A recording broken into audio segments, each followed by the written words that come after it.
Muy buenos días. Son las 9 en punto de la mañana de este miércoles 7 de enero del 2026. Y ahora a las 9 en punto de la mañana usted está viendo En Conexión por TVV Network y lo está escuchando por Éxito 107.1 FM en Miami por HD2. Recuerde que también usted nos puede ver descargando la app de TVV en su plataforma preferida. Solo tiene que descargar, recuerde, comillas, TVV, comillas.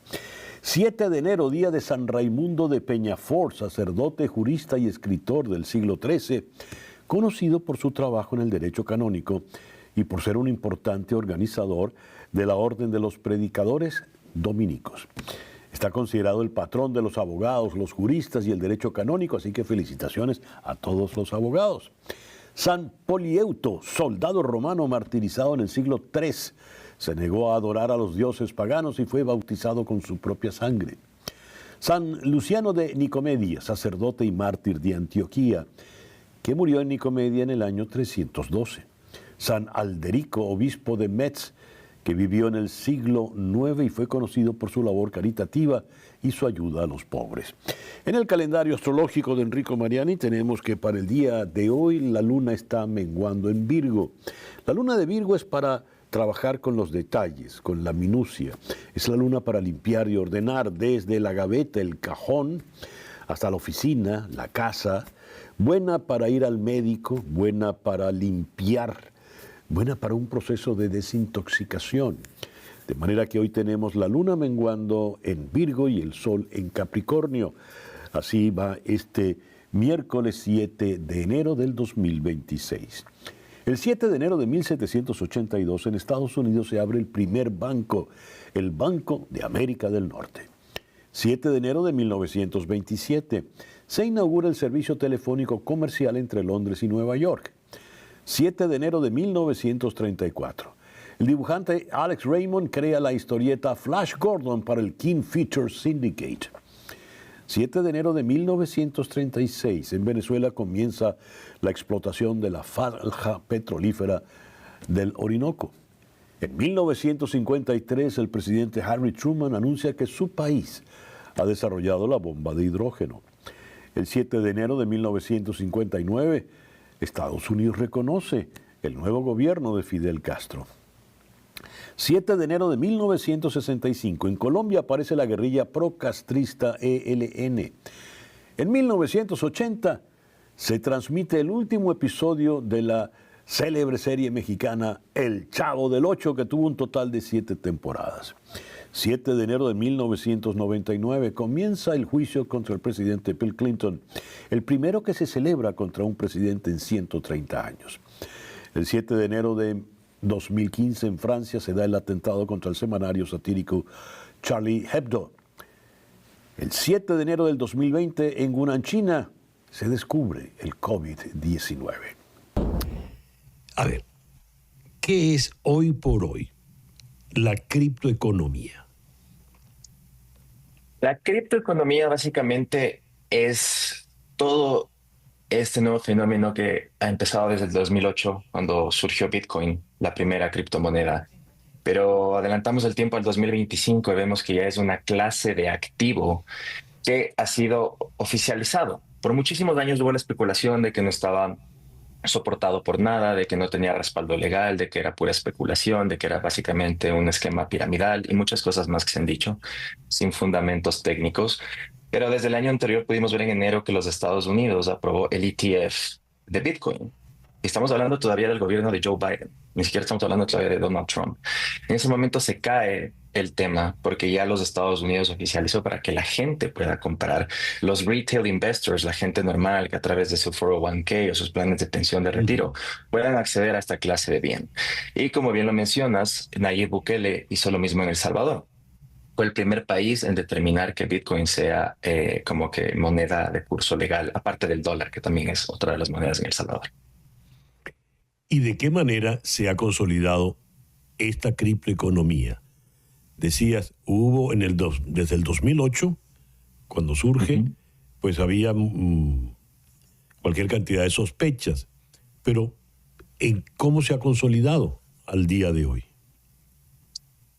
Se ha consolidado en el sentido que, por ejemplo, al día de hoy vemos el volumen, es decir, la cantidad de dinero que se está moviendo en el mercado de las criptomonedas.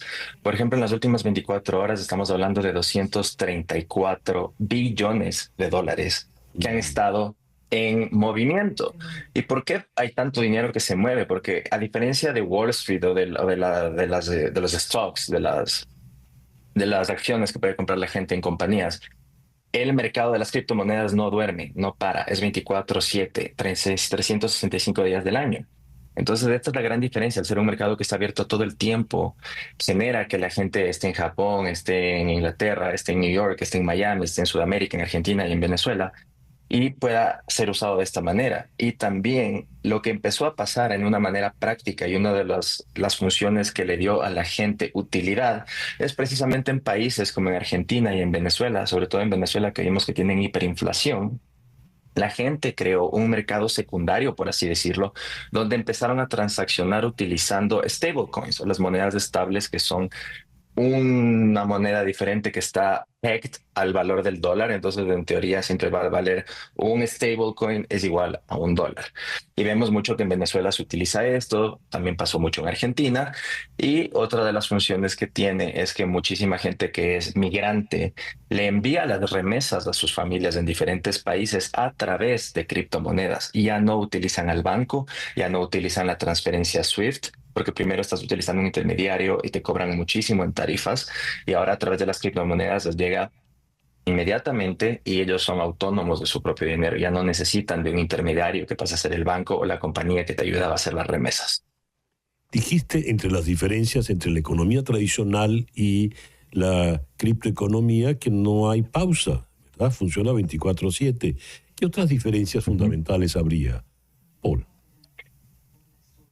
El tema que le cuesta más a la gente, que es un bien digital, es una clase de activos completamente digitales que vive en el blockchain. Entonces, del rato que ya empezamos a tirar estos términos, blockchain o Bitcoin o Ethereum, la gente se empieza a confundir, pero la única manera que se me hace para mí que es la más fácil de explicarle a la gente es que es como el oro en digital, porque es un bien escaso. Por ejemplo, si estamos hablando de Bitcoin, estamos hablando de un bien que solo ha sido programado para tener 21 millones de Bitcoins. Punto. No van a existir más, nadie va a poder alterar eso y es público, es accesible a todo el mundo, lo pueden ver en donde se ha programado el Bitcoin, en donde la gente puede ingresar y ver lo que está ahí. Entonces es algo público. Este ledger, que es como se dice digital, donde se están las transacciones de cada persona, es 100% visible para todo el mundo. Entonces, esa es una gran diferencia. El mundo financiero clásico, por así decirlo, ha sido muy, muy como elitista, utiliza términos muy complicados, es para la gente de Wall Street, la gente de hedge funds, la gente que maneja mucho dinero, para JP Morgan, para Goldman Ujú. Sachs, para todo ese tipo de gente. En cambio, blockchain o Bitcoin es algo que cualquier persona que tenga acceso al Internet puede empezar a ser el custodio de su propio dinero y no necesita nada más. Entonces vemos también en casos como en África, en Nigeria, en el Congo, en países donde no todo el mundo tiene acceso a una cuenta bancaria, pueden empezar a transaccionar valor a través de las criptomonedas. Entonces son también conceptos que muchísimas veces la gente no conoce porque, claro, en los medios lo que se habla es mucho del precio. Ah, se desmoronó Bitcoin, ahorita bajó de $108,000 a 79,000, como estamos viendo en el día de hoy que está bordeando los 80,000. Entonces la gente se enfoca mucho en el precio, pero lo que no se enfocan es quitar el zoom y ver el big picture, ver el panorama general y entender que desde el 2008 que apareció Bitcoin hasta el día de hoy es la clase de activos que más ganancias le ha dado a sus inversores. A pesar de la volatilidad y a pesar de caídas de un 70% que ha tenido en muchísimas veces, perdón, estas correcciones, Ujú. sigue siendo ese activo que más ganancias le ha generado a la gente. Pero claro, a la gente le da miedo porque hay muchísima volatilidad y es muy entendible. Pero el momento que uno entiende y analiza los patrones y los ciclos, porque es un bien que como ya tiene algunos años, se lo puede empezar a estudiar en ciclos, se puede observar ciertos patrones de comportamiento y ciertas cosas, incluyendo el gobierno de Donald Trump y cómo le afectó el último periodo de Trump al precio de Bitcoin. hay cuadros y gráficas que no Sí. mienten porque la data está ahí y se ve cómo empezó abajo y con el tiempo igual empezó a subir. Entonces, como al ser el Bitcoin una clase de activo que igual está vinculado a la economía en general del mundo, no escapa de periodos y de esa ciclicidad que puede haber. Entonces, para explicarlo en términos que puede ser entendible para la gente, la liquidez, es decir, ergo la cantidad de dinero que se imprimen por los bancos centrales y Sí, cuánta sí. liquidez está alrededor en el mercado, esto influye mucho en el precio de Bitcoin. Entonces también cuando el tema de la liquidez empieza a bajar en los gobiernos, podemos ver en el 2011, cuando todavía Bitcoin era un activo muy nuevo, que tiene fases donde tiene correcciones, donde cae, y después viene una fase donde empieza a subir y tiene esas ganancias que son a veces de hace 100x, 50x. Obviamente, en los periodos iniciales, en el 2011-2012, se podían ver esas partes donde Bitcoin pasó de costar, qué sé yo, $1, subió a 100, después subió a 1000, después llegó en el 2017 a $20,000 cuando fue ese ciclo. Entonces, aquí es lo que estaba explicando de la ciclicidad. Después siempre va a entrar por ley periodos donde va a haber correcciones y se va a desplomar el precio. Y aquí es cuando la gente más empieza a tener pánico y empieza a Ujú. vender. Pero lo que no consideran es que igual los bancos y los países viven en un sistema de sobreendeudamiento y lo que hacen es que siguen devaluando sus monedas, siguen imprimiendo billetes y siguen haciendo que exista más devaluación de su moneda, como dije, e inflación. ¿Y esto qué significa? Que va a haber más circulante en el mercado y la gente cuando tiene exceso de circulante lo que hace es que empieza a invertir, empieza a especular, empieza a ver cómo va a tener mayores retornos a su dinero y esto le afecta también a bienes como Bitcoin. Entonces ahí podemos ver como en el cuadro que se mostró, Ujú. empieza a subir el precio. Entonces a lo que quiero ir es que ahorita no es la excepción. Ahorita estamos en un periodo que está en manera de corrección, está en su fase de corrección y la lógica nos tendría que explicar es que después va a llamar lo que se llama la banana zone, que no es un concepto mío, ni mucho menos. Esto viene de Real Vision y de Raúl Pal y Julian Beetle, también de Global Macro Investor, que son especialistas, son macroeconomistas que han estudiado y se dedican todo el tiempo a analizar estos periodos. Y como se muestra en el cuadro, ahí está la data, los números son fríos. Paul, se supone que hay una criptoeconomía independiente, ajena, inmune a lo que le pase a la economía, vamos a llamarla tradicional. Más por lo que acabas de comentar, Paul, hay siempre una interacción, porque en definitiva los mercados pueden ser los mismos, son los mismos seres humanos en definitiva. ¿Dónde está realmente la distancia?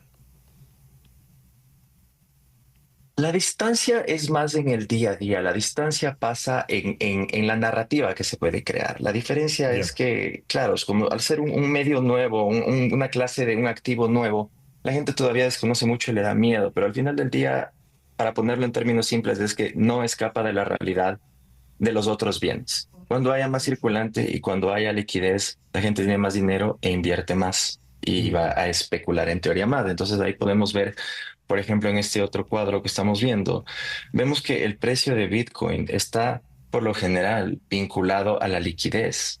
O sea, ahí vemos Mm. cómo cuando existe más liquidez a nivel global, que es lo que se llama el Global M2, el precio de Bitcoin de cierta manera podemos ver una similaridad y el patrón, cómo sigue el nivel de la liquidez. Entonces, va a ser un bien que va a subir y no solo pues, esto le pasará a Bitcoin. Obviamente la gente tendrá más dinero, entonces pondrá más dinero en su banco, comprarán más acciones, comprarán más Tesla, comprarán más cosas en su 401k, comprarán Apple, comprarán Microsoft, comprarán lo que deseen, que la gente se siente un poco mejor. Entonces todo esto es cíclico y Bitcoin no escapa, ni las criptomonedas van a escapar a esta realidad. ¿Y si ocurre lo contrario? Que no vamos a tener más liquidez, sino menos liquidez y posibilidades mucho menores de compra. ¿Qué pasa si entramos, como sospechan algunos, en un proceso recesivo agudo con alta inflación? Claro, eso es lo que ha estado desde el 2020, la palabra recesión en la punta de la lengua de muchos analistas y Sí. especialistas, pero hasta el día de hoy no lo hemos visto. Y la respuesta, César Miguel, que te puedo dar es que no le conviene a ningún gobierno caer en eso. Y aquí viene el eterno problema de esto. Para los Estados Unidos, poniendo el caso específico, para ellos va a ser muy fácil, para el Fed, simplemente tener que imprimir más billetes. Al punto que el día de hoy estamos en el 2025 y se estima que 2/3 del circulante actual fueron impresos a partir del 2020, porque con la pandemia lo que más tuvieron que hacer fue imprimir dólares. Y por eso después estamos viendo ahora las consecuencias del nivel inflacionario que vivimos. Por eso ahora no solo es lo de la gripe aviar y que por eso hay también la escasez de huevos. O sea, ya estábamos en un punto en que ir al supermercado y cosas está en un nivel de costo muy elevado. Entonces siempre va a haber ese riesgo, pero los gobiernos siempre van a volver a caer en el mismo ciclo de tener que imprimir más circulante. Y sobre todo si hablamos ahorita de un gobierno como el de Trump, que siempre se jactaba la última vez en el último término de que con él el S&P 500 y todas las acciones estuvieron en all-time highs y en récords históricos. Yo no creo que él se permita en estos momentos cerrar su último ciclo porque él no va a poder ser elegido una vez más con el tema que siempre se jactó que es el económico y dejarlo al país en una recesión.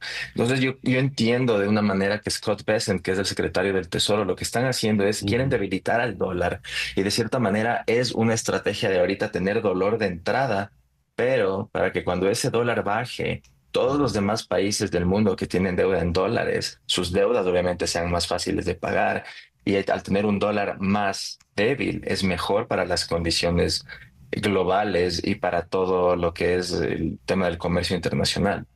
Entonces es una especie de medida difícil en este momento y están utilizando a las aranceles y a las tarifas de todo esto como un arma de negociación. Pero si todo sale como lo tienen planeado y la estrategia que tiene Scott Bessent, yo estimaría que tenemos que ver una recuperación a lo largo de este año, sobre todo históricamente el último trimestre de cada año es donde vemos esas alzas y esas ganancias en los mercados. Así que veamos. Sí, más de uno tiene los dedos cruzados en este momento. Paul, muchas gracias por estos minutos en el programa de hoy. Muchísimas gracias, César Miguel, un gusto. Él, Hans, es un hombre de 54 años. Escribe novelas y es productor y locutor en la radio. Ella tiene 19 años, Catarina, y entre sus estudios quiere dedicarse al teatro, básicamente al diseño de arte, a las escenografías y demás. Tienen un encuentro casual y ese encuentro casual, bajando del bus, del tren, se convierte en un corrientazo y el mismo día en que se conocen terminan en la cama. Comienza así una historia de amor, por supuesto, frenética, historia de una intensidad increíble, habida cuenta de las diferencias de edad. Es una historia de amor contrariado, es una historia de amor difícil, imposible, y es una historia de amor pues predecible que la conocemos. El detalle está en cómo se ha contado. Esta es la trama, la nuez de la novela Kairos de la alemana Jenny Erpenbeck. La señora Erpenbeck escribe una novela con un ritmo tan interesante, una prosa tan interesante, que si bien sospechamos todo lo que les va a ocurrir, es una novedad cada vez que volteamos la página. Ahora bien, el desmoronamiento de esta relación se da justo en los últimos tiempos de la Alemania comunista. El muro, ese muro terrible, está por caer. Y en realidad, todo lo que hace la señora Erpenbeck es utilizar la relación de amor a contracorriente, el sadomasoquismo de esta relación, el sufrimiento, el amor tóxico de esta relación, lo utiliza pues para irnos llevando y darnos a conocer lo que ha sido Alemania antes de la caída del muro y lo que ha sido después de la caída del muro. Pero ojo, y esto es lo medular, lo importante, desde los ojos de la Alemania oriental. Todo va contado en función del diario, de las cartas, de las grabaciones de cassette que se va haciendo la pareja, y todo está contado desde el presente, porque lo que vamos es a una gran retrospectiva.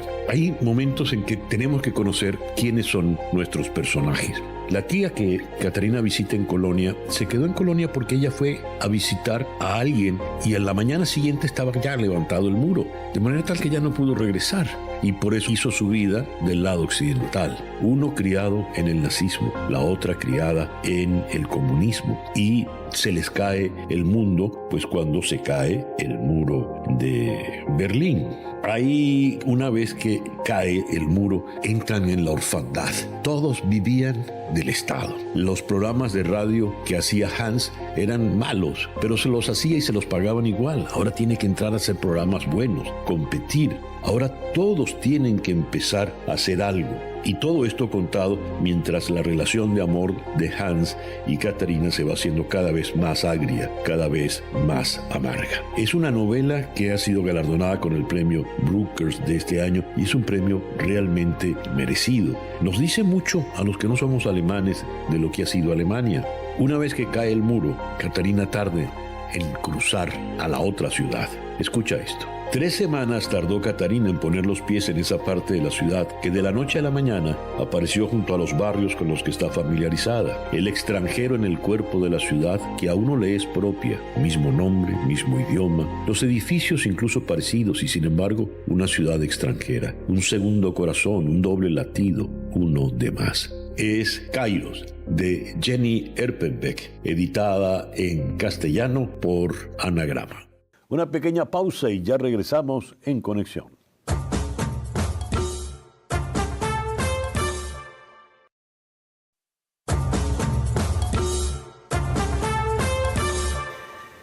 Continuamos con este especial de En Conexión.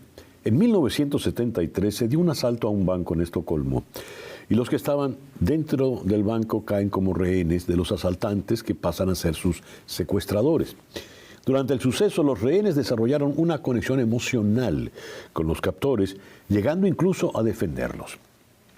El psiquiatra Niels Bejerot acuñó entonces el término síndrome de Estocolmo por lo que ocurrió. Veamos. Hoy por hoy el síndrome de Estocolmo es un fenómeno psicológico donde una persona secuestrada desarrolla un vínculo afectivo y positivo con su captor, incluso llegando a identificar y justificar sus acciones. Esta conexión paradójica se debe a mecanismos de defensa que la víctima utiliza para sobrevivir a la situación traumática y reducir la ansiedad y el miedo. Eso es en el caso individual. Pero si vamos a una sociedad, si vamos a una comunidad, ¿puede una sociedad sufrir síndrome de Estocolmo? Esa es la pregunta que le formulo para el foro de hoy al psicólogo clínico comunitario Manuel Llorens. Manuel, muy buenos días, muy buenas tardes allá en la Barcelona mediterránea. Gracias por acompañarnos en el programa de hoy. Hola César Miguel, un placer como siempre conversar contigo. ¿Puede una sociedad sufrir el síndrome de Estocolmo? ¿Cómo sería esto? Es una pregunta provocadora, interesante a pensar, ¿no? Quizás el vínculo que podemos hacer claramente es que esos mecanismos de defensa que mencionabas, que generan ese apego paradójico entre la persona que fue secuestrada y su captor, sucede por la relación de dependencia tan extrema que sucede en situaciones de vulnerabilidad, ¿sí? Ujú. Al no tener otras opciones para protegerse y que el mismo captor es el único que puede proveer de algo de seguridad, se generan unos lazos casi como cuando uno es bebé y tu cuidador es el único que te puede proveer de vida.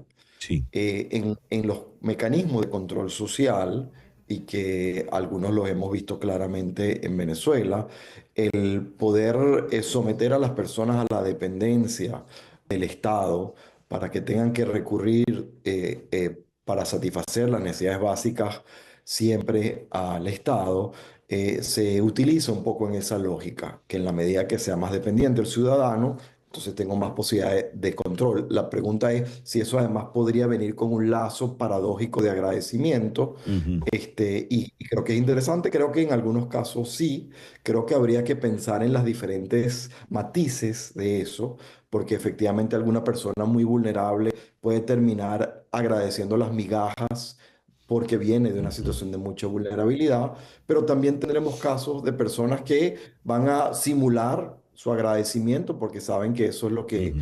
ese es el juego que se está jugando y sin embargo sostienen una independencia y una autonomía que si se le da una brecha y un espacio, pues no es tal esa dependencia que parecía mostrar por lo menos afectiva, ¿no? Yo creo que Sí. seguramente encontraremos variaciones de eso en la sociedad venezolana, pero sí creo que hay algunas.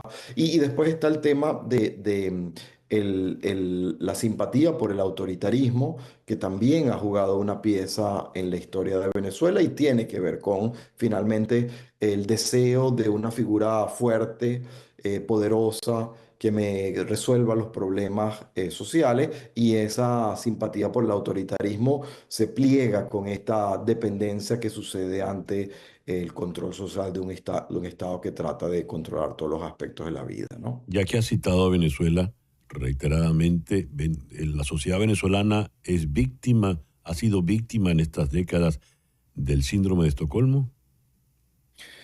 Bueno, por eso mostraba como algunos matices. Yo creo que en el caso de Venezuela tenemos por lo menos dos cosas como a pensar.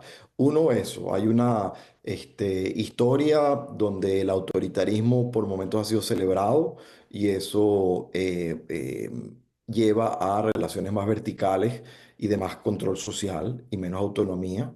Y eso suma a este fenómeno que estamos pensando. Después sí, ha habido ya años de intento de implantar un control social a través de el otorgar comida, a través de otorgar privilegios que solo tiene acceso aquel que se identifique con la línea oficial, donde de manera deliberada se ha intentado generar esa dependencia. Y en ese sentido, pues sí creo que hay algunas personas que pueden tener esto que aparece un agradecimiento paradójico a un Estado ineficiente que sin embargo da de vez en cuando algún tipo de beneficio y no da una ciudadanía plena y autónoma, ¿no?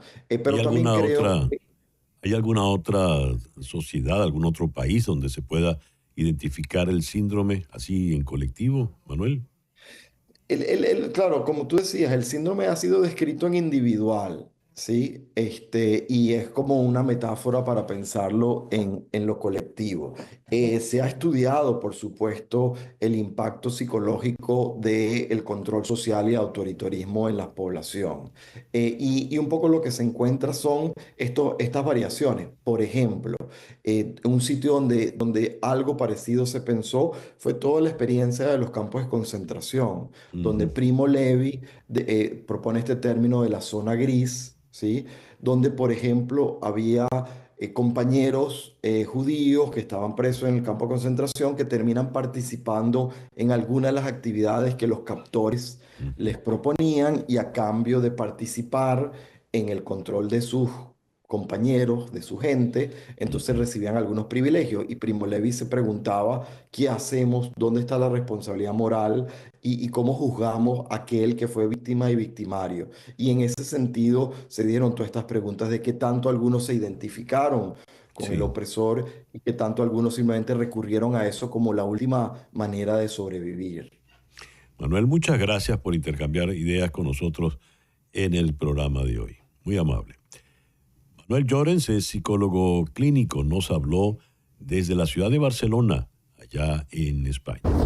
¿Por qué nos cuesta ahorrar? La pregunta, para que nos entendamos, está planteada en el contexto de alguien que vive en un país con una economía medianamente sana y cuyos ingresos le permiten, cubiertos los gastos habituales, cierto margen para el ahorro.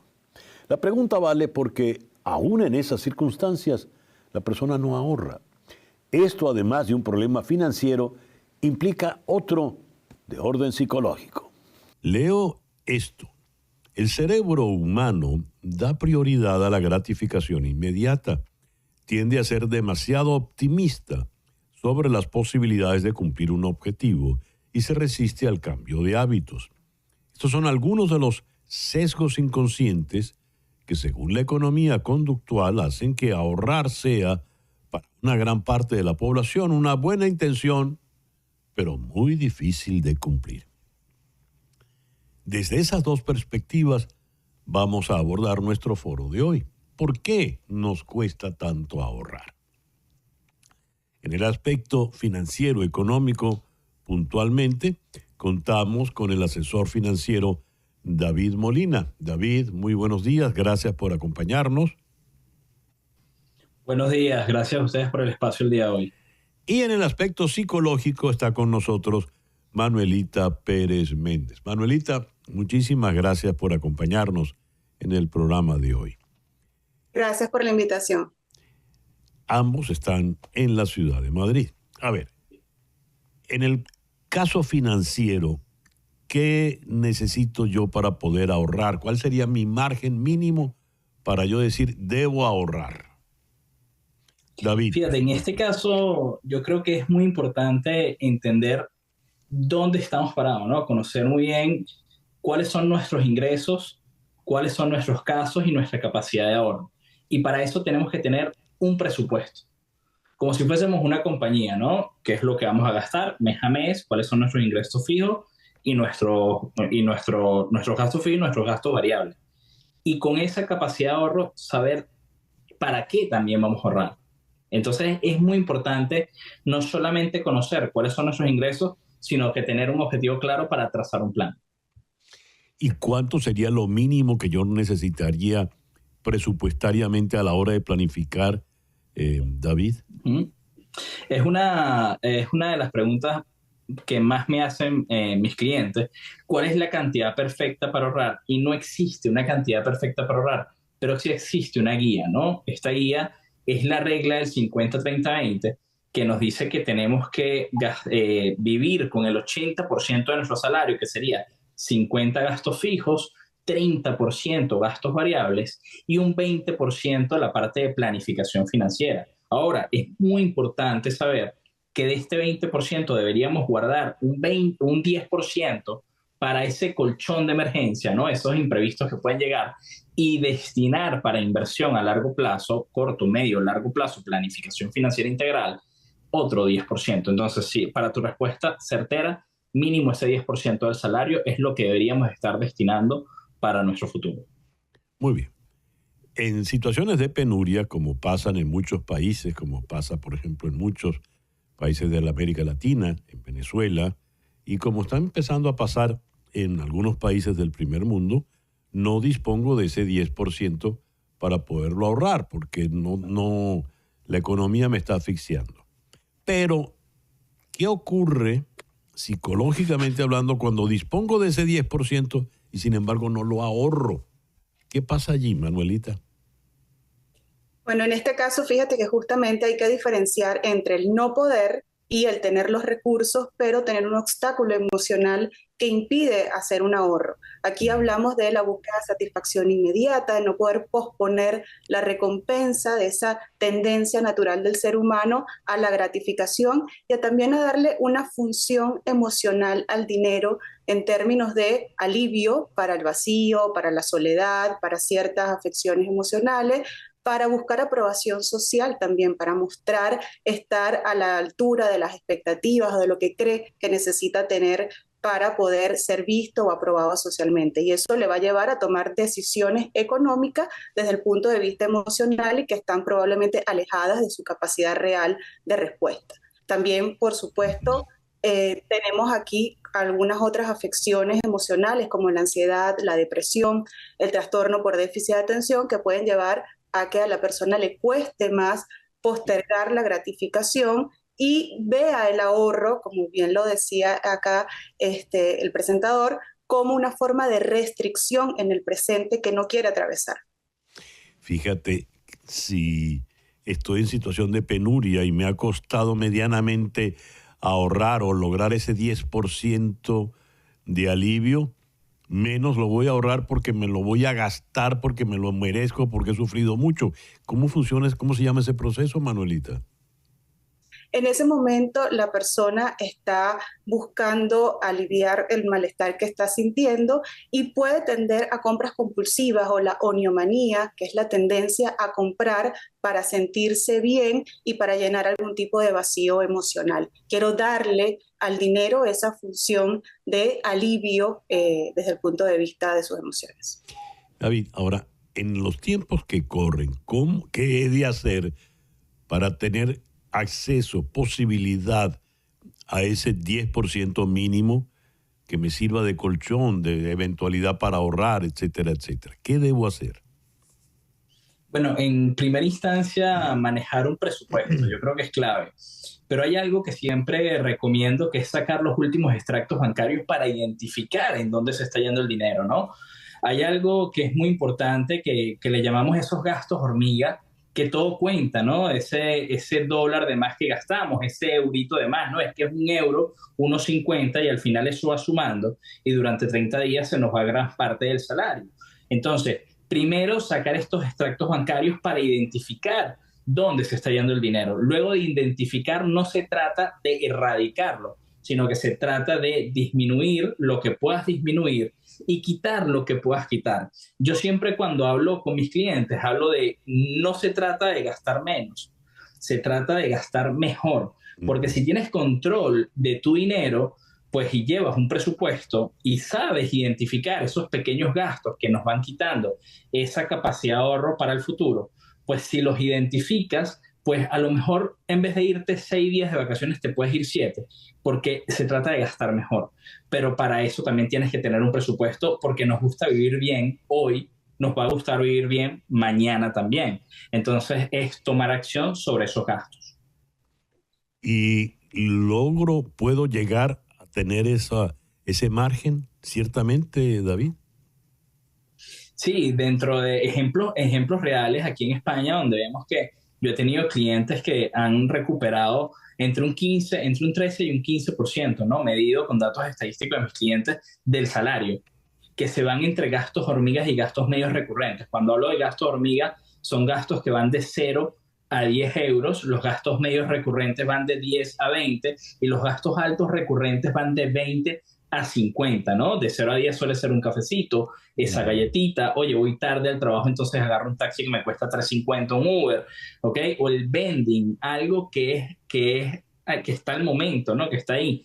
Y yo creo que sí podemos recuperar parte de nuestros ingresos identificando esos pequeños gastos. Muy bien. Vamos a cerrar contigo entonces, Manuelita. Logro finalmente ese 10%. ¿Qué debo hacer? ¿Qué debo decirme? ¿Cómo debo proceder para realmente invertirlos en lo que valga, sea el ahorro, por ejemplo? Bueno, una de las cosas importantes es poder tener el valor de ver los números. Es una de las cosas que las personas más evitan hacer y que afecta mucho la elaboración de un presupuesto realista, y es poder tener la capacidad de ver los números y saber que su valor no está determinado por cuánto tiene, y también buscar otras formas de regular sus emociones, otras formas de tener satisfacción que sean más realistas, más sostenibles, y principalmente tener la posibilidad de buscar un equilibrio entre el disfrute en el presente y el cuidado del futuro que genere ese bienestar y esa estabilidad a largo plazo. Ya, Manuelita, David, muchísimas gracias por acompañarnos en el programa de hoy. Hoy contamos, gracias, a la novela La energía del vacío de Bruno Arpaia. Le llegué gracias a mi muy querido amigo Leonardo Padura. Lo digo porque Leonardo escribió la reseña de la novela en Babelia, del País en Madrid. Y dados sus comentarios, pues busqué de inmediato la novela de Arpaia. ¿Qué me entusiasmó de lo que planteó Leonardo Padura? Leo unos cuantos párrafos. Como muchos conocen, el pasado 8 de abril en la ciudad escocesa de Edimburgo moría a los 94 años Peter Higgs, el premio Nobel de Física de 2013, que casi por pura intuición iluminada o tal vez incluso por una conjunción divina, proclamó en 1964 la necesaria existencia de una partícula llamada bosón, cuya presencia y acción podrían ser esenciales para comprender la estructura de la materia, incluida la materia de que estamos hechos los seres humanos. Bautizada con el nombre de Higgs, la existencia de esa partícula solo se certificaría casi 50 años después de que el físico proclamara su muy discutida teoría. Y semejante comprobación hoy resulta tan importante para entender la composición del cosmos que al bosón de Higgs se le ha llamado la partícula de Dios. Arpaia plantea una novela de thriller, una novela negra, una novela donde hay una persecución, hay unos extremistas fundamentalistas musulmanes que no quieren que unos científicos jueguen a Dios porque Dios es solo Alá. Además, intrigas entre científicos, además una pareja que se va desmoronando, la eventualidad de la infidelidad en esa pareja, es decir, una serie de elementos que hacen que la novela se lea muy rápido, a pesar de este tema tan complejo. Y como bien llama la atención, Leonardo Padura dice que Arpaya se buscó un recurso magnífico para darnos a conocer la densidad científica y se inventa un personaje que es Nuria, una joven periodista que va al laboratorio nuclear para hacer un reportaje y explicarle al público. Voy a leer algunos párrafos del reportaje de Nuria para que entendamos. La expedición científica más grande de la historia partirá del CERN de Ginebra dentro de pocos meses. No partirá hacia la Luna o Saturno, tampoco hacia Alfa Centauri. Más bien explorará la materia de la que estamos hechos a una escala de millones de miles de millones de veces más pequeña que la materia accesible a nuestros ojos, aventurándose incluso en un fantástico viaje hacia atrás en el tiempo, recreando las condiciones en las cuales se encontraba el universo hace aproximadamente 14.000 millones de años, una milmillonésima parte de segundo después de la gran explosión del Big Bang. La expedición es para descubrir la partícula de Dios, el bosón de Higgs, que se descubrió al año siguiente de esta novela. Es un thriller en un escenario de científicos, de físicos allá en Ginebra. Yo la recomiendo y también vas a terminar entendiendo algo de esta física cuántica. Hacemos una pequeña pausa y ya regresamos en Conexión.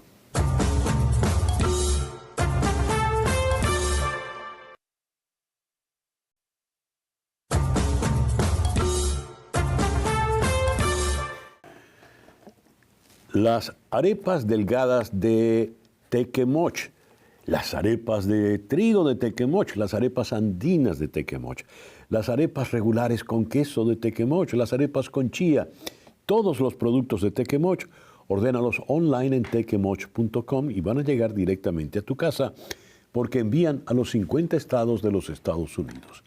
Tequemoch, fácil para ti, delicioso para todos.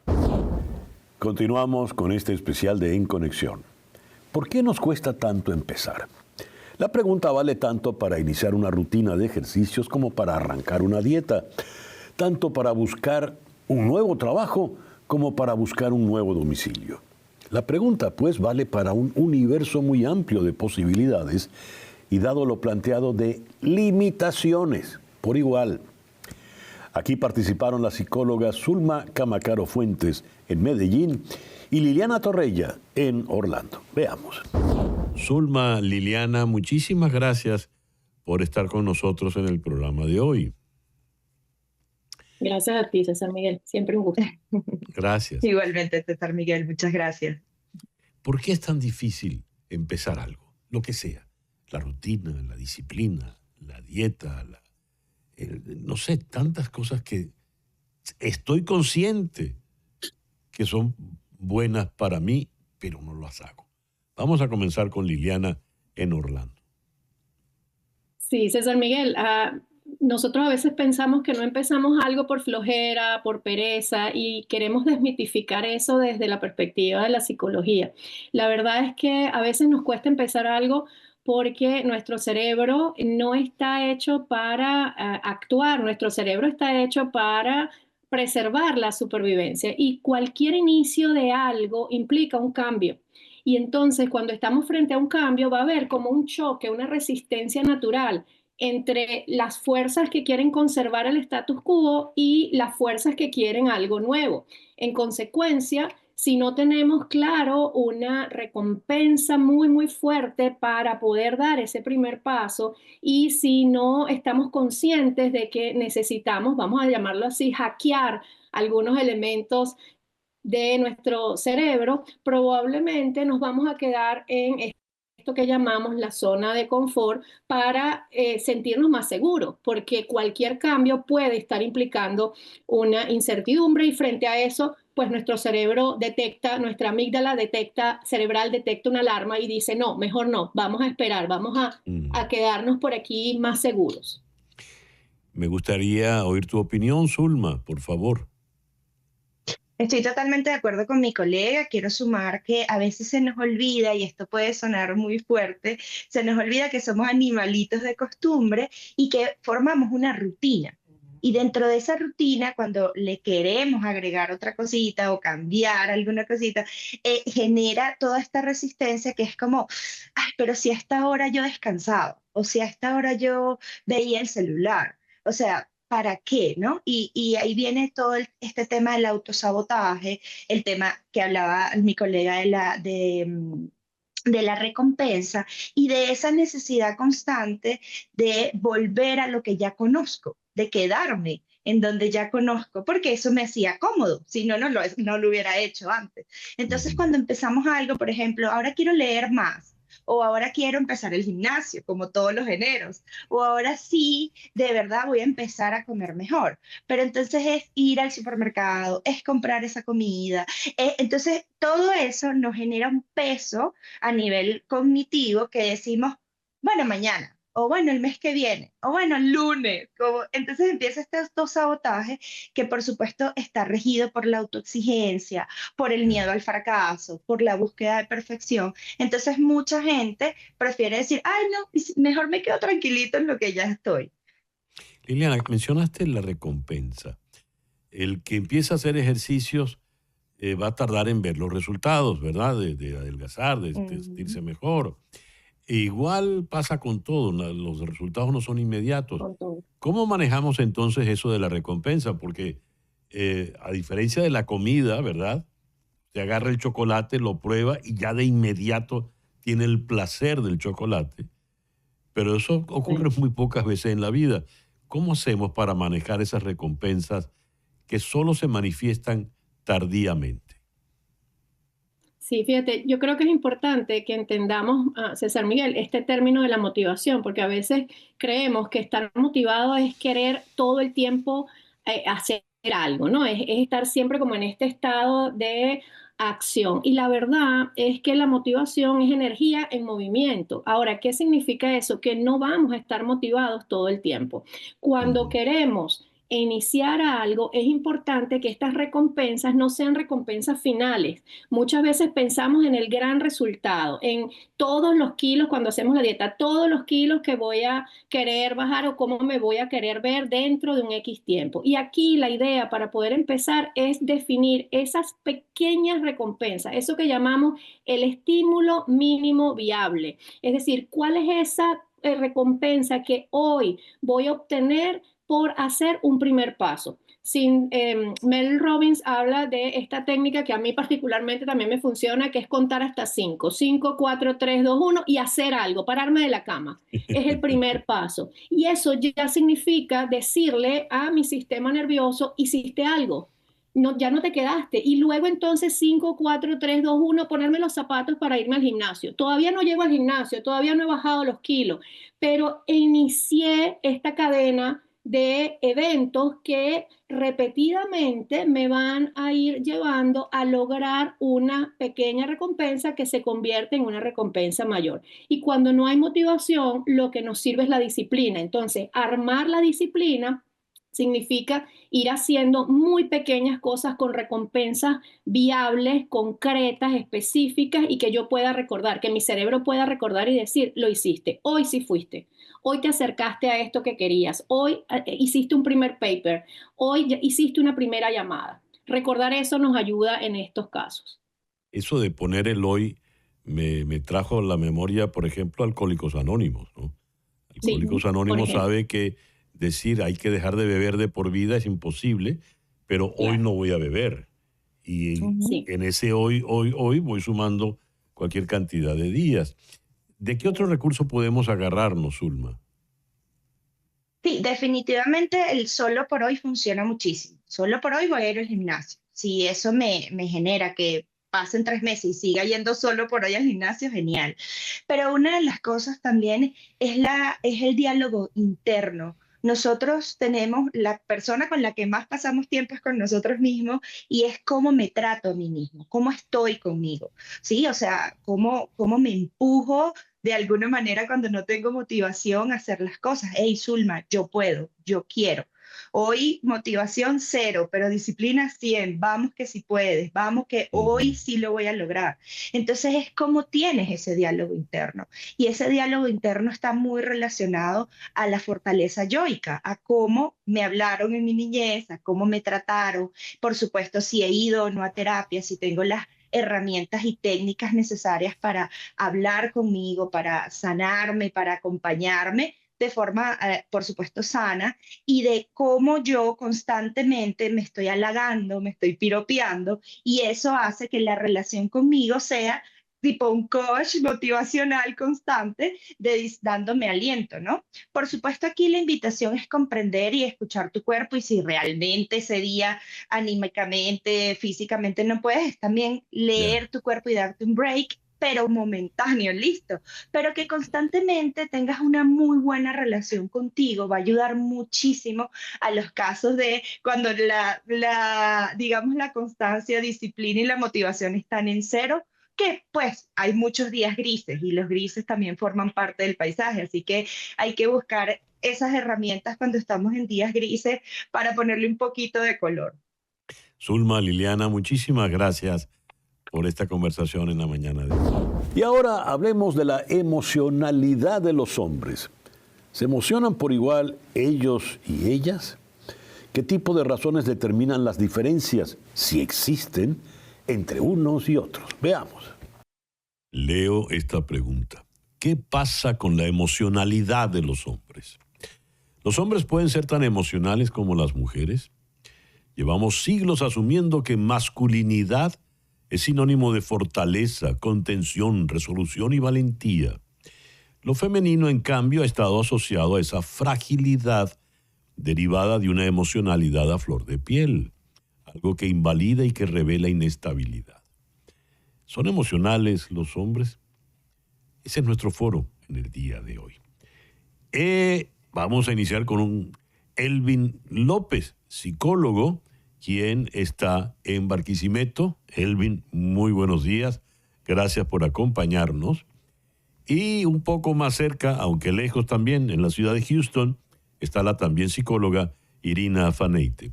Irina, muy buenos días. Muchísimas gracias por acompañarnos. Vamos a comenzar, ya que se trata de hombres, con el caballero en este momento. ¿Qué tan emocionales son los hombres, Elvin? Buen día, bueno, muchas gracias por la invitación, César Miguel Rondón.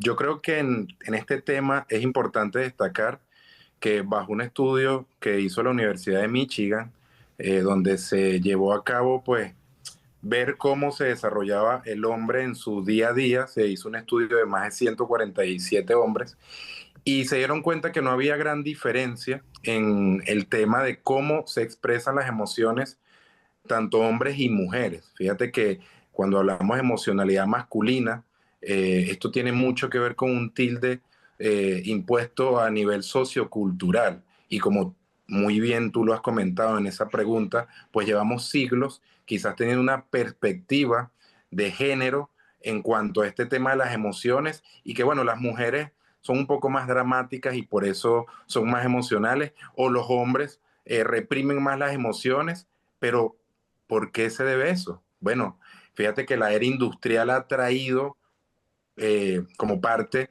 que el hombre tenga que responder a un montón de cosas, sobre todo en el tema del trabajo, en el tema de responder en cuanto a lo laboral. Y la mujer fue la que, de alguna manera, en su gran mayoría, no puedo decir todas, se quedó en casa bajo este cuidado y bajo la resolución familiar de escuchar al niño, de ser un poco más sensible, de desarrollar más ese tacto. Pero hoy en día hablamos incluso de hombres y padres que la crianza y la formación hacia sus hijos es muy distinto. Y fíjate que a veces cuando tú logras expresar tus emociones como hombre, pues el tilde es un poco que quizás eres afeminado o que no tienes autoridad o que eres de un temperamento o carácter débil. Pero si entonces una mujer lo hace, la mujer tiene toda la visa y toda el permiso para poder ser emocional. Y no es así.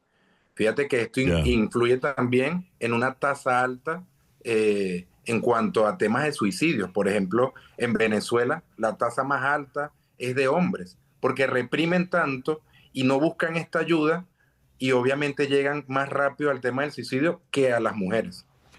Me gustaría ahora oír la opinión femenina. ¿Tú qué nos dices, Irina? A ver, partamos de que hombres y mujeres biológicamente, físicamente, evidentemente tienen diferencias, pero hay un componente cultural y social que afecta a este tema y que nos ha afectado a todos. O sea, el componente social y los estereotipos que hay con respecto a cómo tienen que ser los hombres y cómo tienen que ser las mujeres nos ha afectado a todos, a hombres y a mujeres. Y uno de los estereotipos más comunes es la mujer es emocional y el hombre o la mujer es más emocional. Entonces, evidentemente, ¿cómo nos ha afectado? A las mujeres se nos invalida muchas veces cuando queremos expresar incluso lo que sentimos porque se nos llama intensas y dramáticas y muchas personas y muchas mujeres han tenido que callar cosas para no ser intensas. Y a los hombres, entonces, esa idea de tienes que ser fuerte todo el tiempo y y buscar ayuda es sinónimo de ser débil. Entonces imagínate todas las consecuencias que trae, porque como dice Elvin, en Venezuela esas son las estadísticas, pero a nivel mundial el 70%, del 100% de suicidios, el 70% es de hombres, el 70%, en una estadística de la Organización Mundial de la Salud. Por lo tanto, este estereotipo va directamente relacionado con eso, con el contener, reprimir, no puedo mostrar, no puedo expresar. Y creo que también estoy de acuerdo con él en que actualmente estamos criando niños diferentes, pero para poder criar diferente tienes que hacer tú tu trabajo de derribar tus propios estereotipos. Entonces, ¿qué deben hacer los hombres, Elvin? Porque me llamó la atención la referencia que hiciste, por ejemplo, a los suicidios. ¿Qué debe hacer el hombre hoy por hoy? Bueno, yo creo que el hombre moderno, de alguna manera, romper con esos patrones conductuales en cuanto a crianza familiar, que si bien es cierto, en cuanto a crianza masculina, son muy machistas, ¿sí? Aunque tenemos una sociedad venezolana matriarcal, de alguna manera todavía el deporte, todavía el tema de la rivalidad, es un tema muy de hombre. Fíjate los números a nivel deportivos, lo que favorecen y que de alguna manera influye también es para que el hombre no sea aquel hombre emocional que puede expresar sin ser juzgado, sin ser señalado y que puede seguir siendo hombre. O sea, por ejemplo, no está bien visto que un hombre se asuste y grite cuando ve una cucaracha en su casa, por ejemplo. Eso no está bien, ¿sabes? O sea, y culturalmente, eso incluso genera como que, Dios mío, este es el hombre que me está acompañando. Pero, epa, es un hombre y puede expresar que le da miedo una cucaracha y no deja de ser menos hombre, ¿sabes? Entonces, fíjate que antes, en el siglo XX, Freud decía del tema de la histeria, que las mujeres que eran histéricas había que hacerle una histerectomía. Imagínate, había que quitarle parte para poder quitar esta enfermedad, porque es que la mujer era muy histérica, muy dramática, y entonces el hombre no, el hombre era el que controlaba, Pero vamos a poner un ejemplo. ¿Qué hacer un hombre? Bueno, en un partido de fútbol, un hombre de alguna manera es muy emocional, solamente que es agresivo. No es lo normal en una mujer. Ver a una mujer emocionada por un tema de fútbol no es tan normal. Pero en temas de la casa, una mujer anda pues con miles de cosas por hacer, entonces ahí la mujer es dramática. ¿Y por qué? Lo primero es cambiar el discurso de que yo también puedo expresar, yo también puedo sentir y por eso no soy menos hombre. Al contrario, mostrar esa vulnerabilidad en espacios seguros, con mis afectos seguros, esas personas en las que confío, me valida mi emoción, valida mi persona, valida mi historia, incluso hace que eso que yo mantengo reprimido, yo pueda de alguna manera saltar o salir de esa norma. Irina, comentaste el que está variando la educación. Leo esto con relación a eso. Los chicos no lloran. Este mensaje es un eco mental para muchos hombres, sobre todo esas generaciones anteriores a los millennials. Quiere decir, de los millennials para acá, ¿los hombres son más libres de manifestar sus emociones? Te pregunto. Irina, contigo. Sí, escucha, lo que pasa es que hay un ruido que, ok, a ver, yo creo que los millennials todavía fuimos criados con estas creencias, ¿no? Yo creo que los millennials estamos haciendo un gran trabajo para derribar y creo que muchas veces se necesita incluso buscar ayuda profesional para derribar estas creencias, porque esto de los hombres no lloran, por ejemplo, todavía yo lo veo en los hombres tienen que ser fuertes. De esa hay como una rama de creencias igual que de las mujeres. Entonces, sí, definitivamente estamos trabajando en derribar y los adultos que estamos trabajando en derribar, como decimos, de deconstruir, deconstruirnos, todo eso como fuimos criados. Yo siempre digo que yo, por ejemplo, soy machista en rehabilitación porque yo fui criada por padres machistas. Entonces, ha sido un trabajo, es un trabajo para nosotros los padres derribar esas creencias para poder acompañar a nuestros hijos a, eh, a reconocer incluso, primero todos sentimos, hombres y mujeres todos sentimos, todos vivimos todas las emociones. Entonces hay que aprender a conectarse con eso. Y luego saber el tema de los estereotipos. O sea, no es que los hombres tienen que ser, las mujeres tienen que ser, es con lo que tú te vas también identificando. Porque hay un sufrimiento cuando a ti te dicen los hombres no lloran, los hombres no hacen esto, o las mujeres no hacen esto, o la mujer buena es así, el hombre bueno es así. Y cuando tú te das cuenta que no entras dentro de ese molde, puedes sufrir. Entonces, ese es el trabajo. Ese es el trabajo. Y creo que también la invitación es a buscar ayuda para ti y para criar, para poder derribar todo eso que al final lo que termina es haciendo daño. Irina, Elvin, muchas gracias por estos minutos en este foro de hoy. Una pequeña pausa y ya regresamos en Conexión.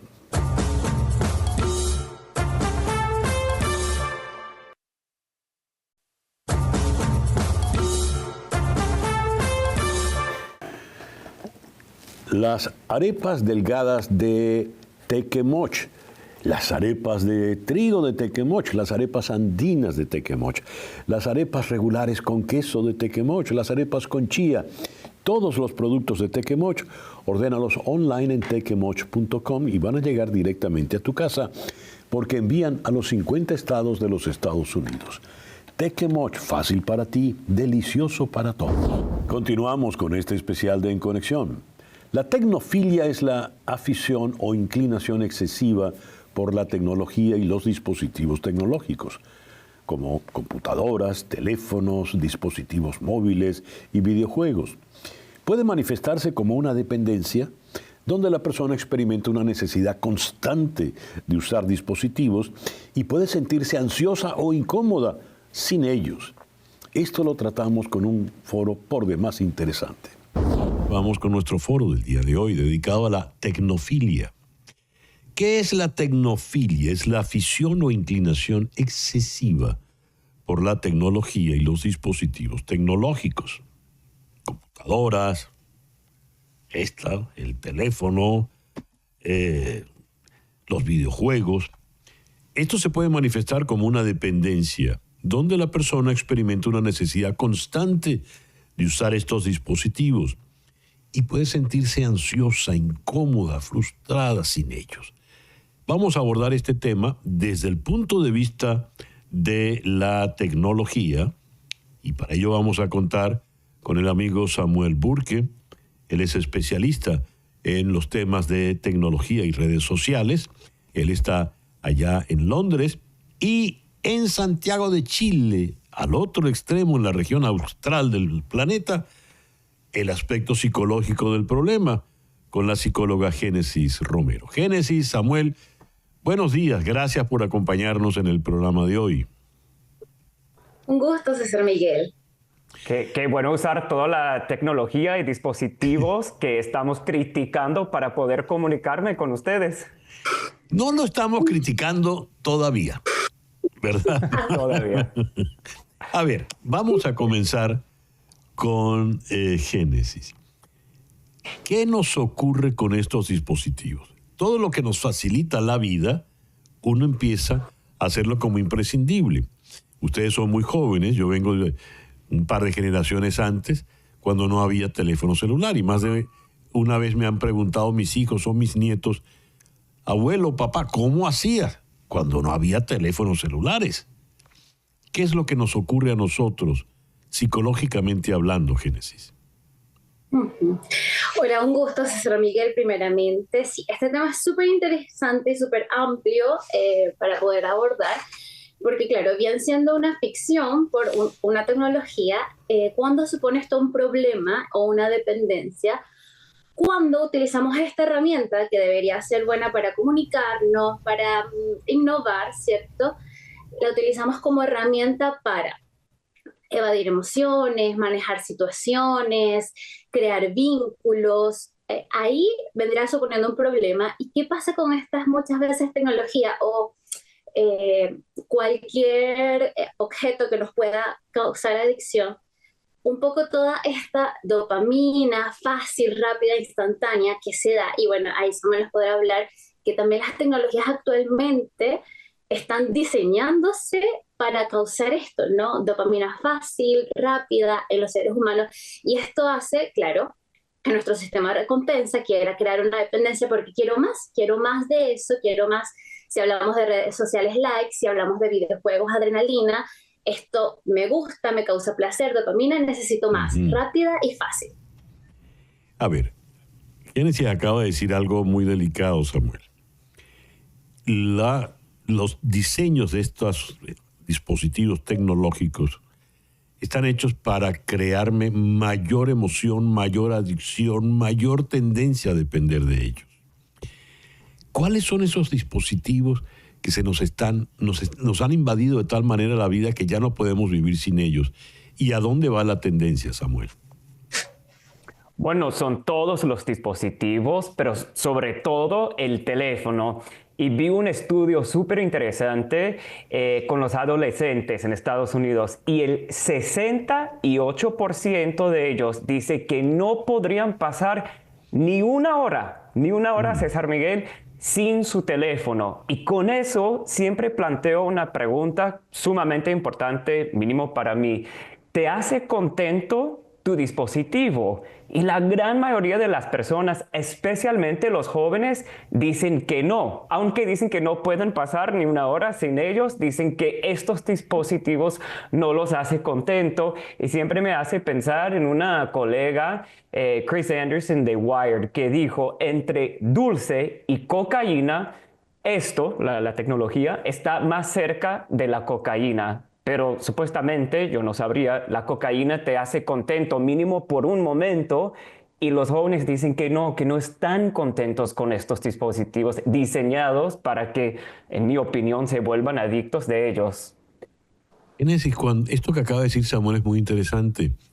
Cuando estos jóvenes adolescentes dicen que no pueden pasar ni una hora sin el teléfono, ¿para qué es que lo están necesitando? ¿Para qué necesitan esto que, dicho de esa forma, casi podríamos equipararlo con una droga? Génesis, por favor. Bueno, No, claro, y después tu respuesta, Samuel, por favor. Claro.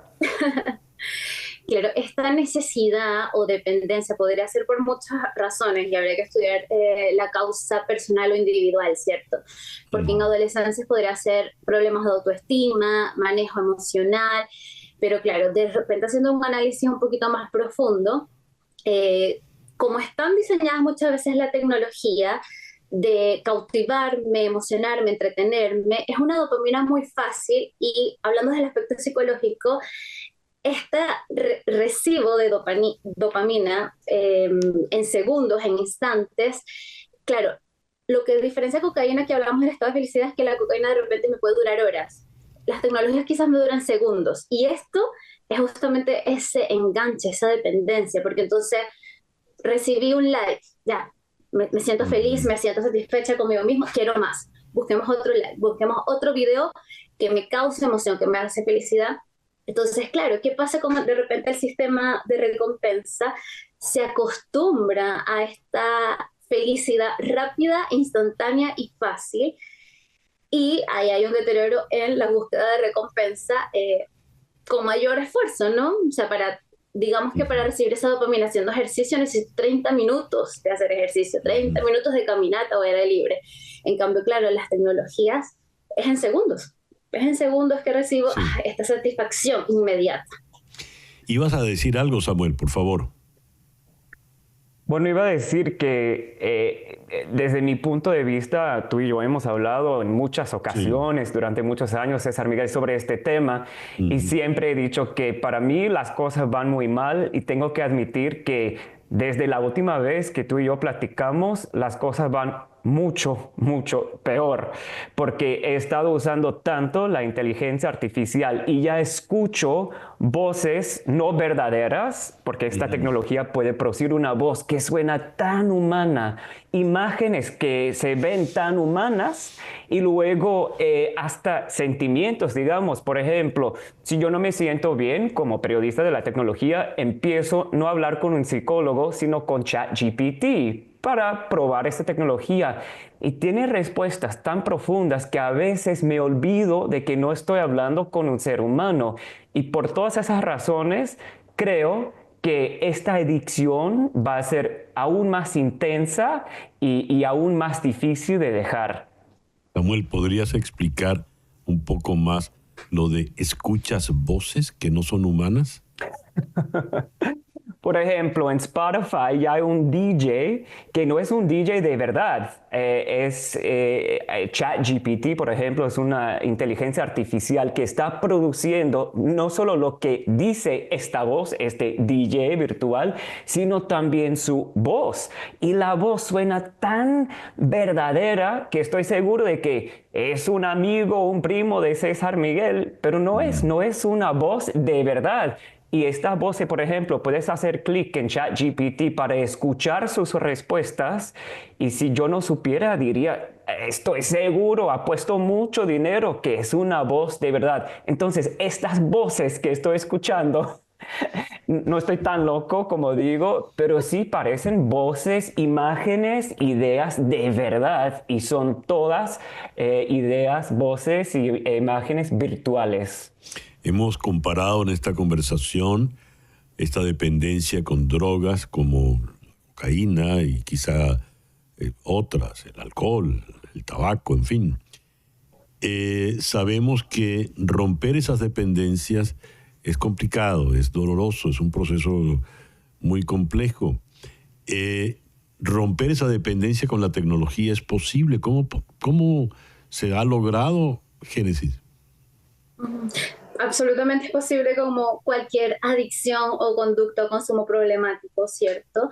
Por lo general siempre se va a necesitar de un periodo de abstinencia, de desintoxicación, como todo tratamiento, y además de hacer una revisión más personalizada del problema, ¿no? Porque esa persona puntualmente ha caído en ese consumo problemático que le ha traído problemas de sueño, psicológicos, en sus relaciones interpersonales, laborales, académicas, etcétera. Como hablaba hace un rato, ¿no? Revisar también qué me llevó ahí, problemas de autoestima, pocas habilidades sociales, no tener herramientas o recursos para manejar mis emociones, una distorsión de la realidad, como quizás está hablando Samuel de lo que está pasando. Entonces, claro, por lo general necesitamos desintoxicación, cambiar hábitos, rutinas, otras maneras offline de poder recibir esta dopamina, deporte, ejercicio, lectura, etc. Génesis, Samuel, muchísimas gracias por estos minutos en la mañana de hoy. Una conversación por demás interesante e importante.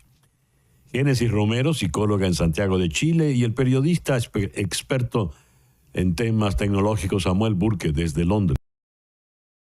¿De qué van Los Escorpiones? Es una novela sobre los tiempos que corren. Es una novela que habla de conspiraciones. En estos tiempos donde más de un paranoico está viendo conspiraciones hasta debajo de las piedras. Es una novela sobre estos elementos tecnológicos, videojuegos, los millennials y los que vinieron después, aislados, escondidos en sus caparazones personales. Y esto nos va a llevar a un mundo extraño, un mundo paranoico, como escondido. El detalle está en que la conspiración, los que la llevan adelante, son una suerte de cofradía que se llaman los escorpiones. Y estos escorpiones se caracterizan porque procuran el suicidio, así tal como lo escuchas. Una de las primeras citas que marqué temprano en la lectura decía: todas las historias que se anclan en el mundo real acaban contando lo mismo.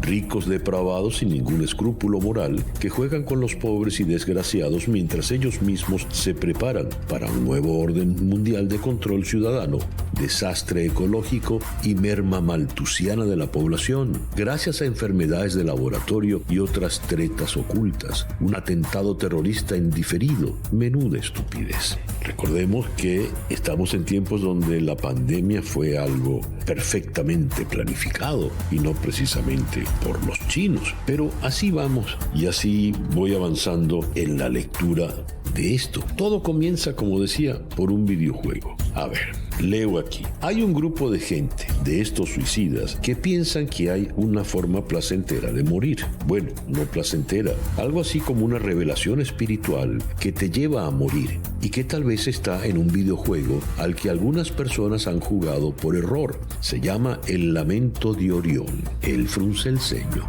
¿Cómo demonios te puede matar un videojuego? No se sabe, porque nadie que haya jugado ha sobrevivido para contarlo. Algunos dicen que es por un texto, otros por la música o por la misma dinámica del juego, pero en cualquier caso es un programa para Game Boy. Si lo encuentras, primero dejas de tener angustia, luego pierdes las ganas de comer, de dormir, de todo, pero sientes una intensa paz y al final te mueres si nadie te detiene. Ese es el espíritu de esta curiosa novela de la joven Barquinero. Es la novela de los videojuegos, de las conspiraciones y la novela, pues, de los escorpiones. Creo que es interesante, es una novela muy generacional, pero no sé si es que me lleva mucha distancia y me ha costado un poco. Continuamos con el especial de En Conexión. Antes de que se eligiera al Papa León XIV, En Conexión hicimos un foro sobre el tipo de liderazgo religioso y político que en ese momento se estaba buscando. Las inquietudes siguen vigentes. Veamos. Cuando hablamos del Papa, del sumo pontífice que lidera a 1.400 millones de católicos en el mundo, hay una pregunta fundamental. ¿Estamos hablando de un líder religioso o de un líder político? ¿O de una mezcla de ambos? Y si es una mezcla, ¿en qué condiciones se da esa mezcla? Vamos a abordar ese tema con el profesor Francisco Carballo. Él es profesor de Ciencias Políticas en la Universidad de Londres. Vamos entonces a la capital del Reino Unido. Francisco, muy buenos días, muy buenas tardes allá al otro lado del océano. Gracias por acompañarnos. Qué placer saludarte, ¿cómo estás? Francisco, mi primera pregunta. ¿El Papa es un líder político o religioso? ¿O es un líder religioso? A ver, yo diría que hoy día habría que decir que es primero un líder religioso, pero que también es un líder político. Y como líder político debemos considerarlo también. A ver, por hablar de los papas de los tiempos modernos, Pío XII fue muy criticado en el plano político por la manera como se manejó durante la guerra. En el plano religioso, su sucesor, Juan XXIII, fue un papa muy de avanzada, el que reforma la Iglesia promoviendo el Concilio Vaticano II. ¿Podríamos decir que el primero fue político y el segundo fue religioso? ¿O es inexacto plantearlo así? No, yo creo que los dos fueron políticos y religiosos. A veces hay contradicciones entre... La Iglesia parece un monolito, pero no lo es. Hay muchas contradicciones, hay muchas tendencias. Una de las cuestiones que tratan de hacer los papas es leer los tiempos. Y a veces esas lecturas son equivocadas. A veces son acertadas. Por ejemplo, en el caso de Juan XXIII y después Pablo VI con el Concilio Vaticano II, ayudaron a que la Iglesia entrara en el siglo XX. De alguna manera, el concilio es parte de la cultura de los 60. No solemos hablar demasiado de ello, pero es parte de las contraculturas o de las aperturas de los años 60. Y si nos vamos un poco atrás, León XIII con su encíclica Rerum Novarum ayudó a que los derechos de los trabajadores, condiciones de trabajo más justas, fueran aceptadas por sectores de la sociedad que antes lo veían como la encarnación del mismísimo demonio. O si se piensa, por ejemplo, en tiempos recientes en el Papa Francisco, Laudato Si fue una confirmación dentro de la Iglesia de la importancia de tomar el cambio climático serio. Entonces yo creo que son parte de esas lecturas que tienen que hacer, en las que a veces aciertan y a veces, como en la complicidad con el régimen fascistas, se equivocan absolutamente. Fíjate, para plantearlo en los términos simples que se suelen manejar en redes, el Papa Juan Pablo II ayudó o fue determinante en la caída del comunismo. Era un papa no de derechas, pero prodemocrático. El Papa Francisco era simpatizante del peronismo, un papa de izquierdas, un papa comunista, y no acabó con las dictaduras de Nicaragua, Cuba y Venezuela. ¿Esas lecturas tienen sentido? A mí me parece que no. Es decir, funcionan en las redes sociales, funcionan en el debate de los cafés, pero no dan una explicación de cómo la política se ve dentro de la Iglesia. Yo creo que esos términos de izquierda, derecha, progresista, reaccionario, que usamos para hablar de la política de los partidos políticos, no necesariamente funcionan en la Iglesia. Por ejemplo, hablábamos de Juan Pablo II y un papa más, digamos, al centro derecha o lo que sea, y Francisco hacia la izquierda, así, pensando en los términos que se suelen usar. Por ejemplo, en el caso del problema ecológico, el primero que lo trae a colación seriamente es Juan Pablo II. De alguna manera, Francisco construye sobre lo que había dejado Juan Pablo II en términos de una teología que toma a la naturaleza y a la tierra como centrales. Entonces, fíjate, hay muchas líneas de continuidad y también a veces líneas de discontinuidad y de quiebre. Ahora, yendo al caso de este último papa, de Francisco, que es el primer Francisco, es el primer papa latinoamericano, es el primer papa jesuita, que tuvo posturas políticas importantes a favor de la migración, ha sido muy duro, por ejemplo, en frases contra el presidente Trump, y el último líder que recibe es su vicepresidente, J.D. Vance. Fue, sin embargo, también en el campo religioso un líder de avanzada, tanto así que ha encontrado resistencia en los sectores más conservadores de la Iglesia por asuntos religiosos. Como estudioso de esto, Francisco, ¿hacia dónde puede o debería ir el nuevo líder de la Iglesia, el Papa, a ser elegido próximamente?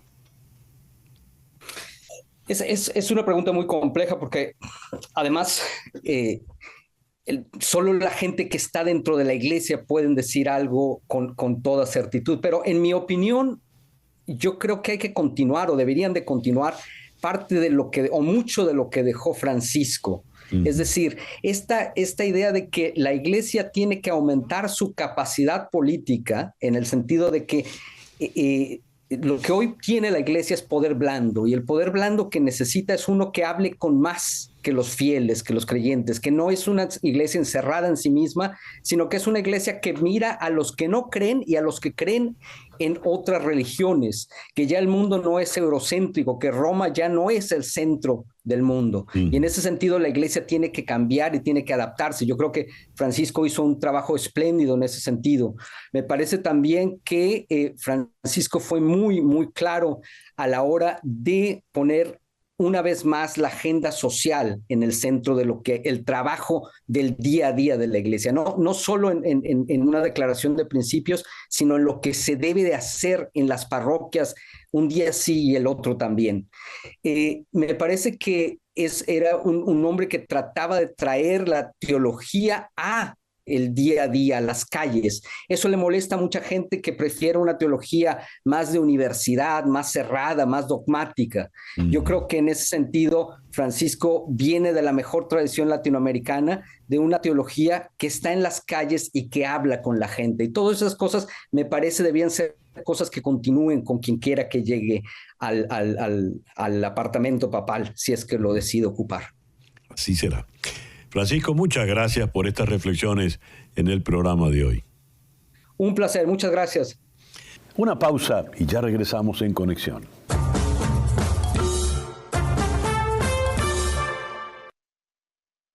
Arepas de tequemoch. Arepas de trigo, huich arepas, que es lo que conocemos como la arepa andina, un poco más dulzona que la regular. Las thin arepas con apenas 90 calorías para los que se están cuidando. Las arepas con chía y avena y las arepas regulares con queso. Estas arepas, más nuestros tequeños, más nuestras empanaditas de queso, más las mandocas, más el ponqué casero, más todos nuestros productos, los vas a encontrar allí, en nuestra tienda en Doral. Pero si no estás en el sur de Florida, puedes ordenarlos online en tequemoch.com. Tequemoch.com van a llegar directo a tu casa porque envían a los 50 estados de los Estados Unidos. Tequemoch, fácil para ti, delicioso para todos.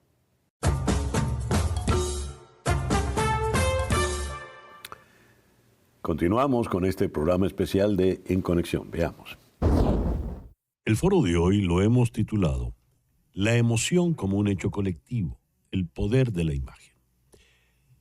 ¿Por qué? ¿De dónde vino la idea?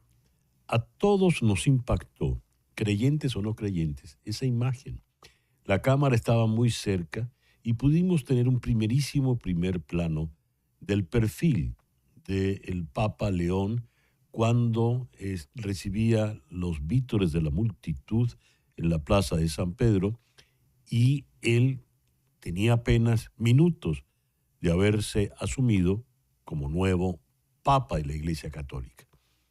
Es un hombre sencillo y esa emoción pues nos igualó a todos.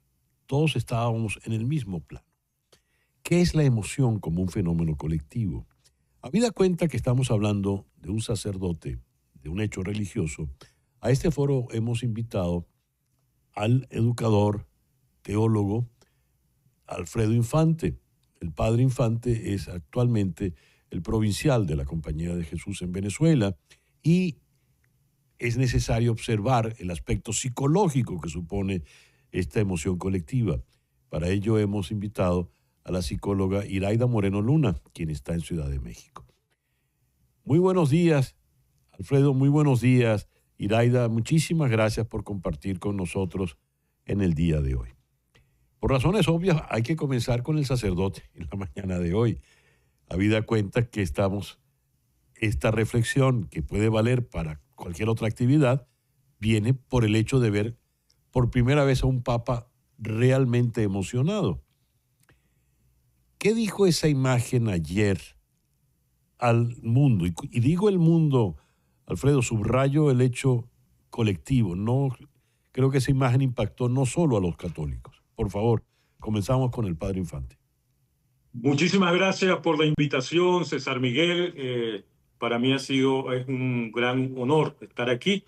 Lo primero es el hecho mismo de llorar en sociedades, diríamos que son machistas por lo regular, y quieras o no, la figura del Papa es una figura que se liga a una religión de una tradición patriarcal importante, y también en los imaginarios religiosos la religión está ligado muchas veces a la templanza, al no llorar, ¿no? Entonces el poder expresar la emoción, que la emoción de llorar y el llanto bueno, yo que soy maracucho, sabemos que el llanto tiene mucho lenguaje, ¿no?